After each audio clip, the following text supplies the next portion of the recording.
ஏன்னா மக்கள் கிட்ட இன்னைக்கு கொண்டு போய் சேர்க்கறதுக்கு தனிப்பட்ட ஊடகங்கள் தான் அதுக்கு உறுதுணையா இருக்கே தவிர சார்பு நிலை ஊடகங்கள் வழியா போவாது இல்லையா.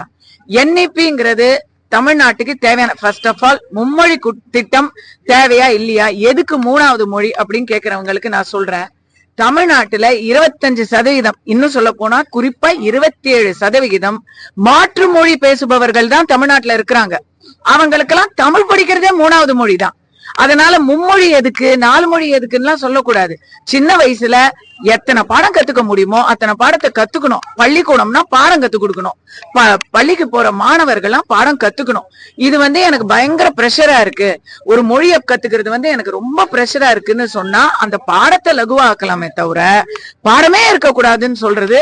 நாளைக்கு கணக்கு பாடம் பிடிக்கல, நான் ஃபெயில் ஆயிட்டேன் கணக்கு பாடத்துல, அதனால எனக்கு கணக்கு பாடத்தை எடுங்கன்னு மாணவர்கள் சொன்னா ஏத்துப்பீங்களா? அது அடிப்படைன்னு நீங்க சொல்ல மாட்டீங்களா? அப்ப எல்லாத்துக்கும் முன்னாடி அம்மானு வாய் திறந்து நம்ம சொல்றோமே, அந்த மொழி அடிப்படைன்னு இல்ல, அடிப்படை இல்லையா? வேற ஒரு மாநிலத்துல பேசுறாங்க, என் மாநிலத்துல பேசலன்னு சொல்றதெல்லாம் இந்திய ஒருமைப்பாட்டுக்கு ரொம்ப கேடான ஒரு மென்டாலிட்டி. அதெல்லாம் தவறு, ஆக்சுவலி அகேன்ஸ்ட் த நேஷன்.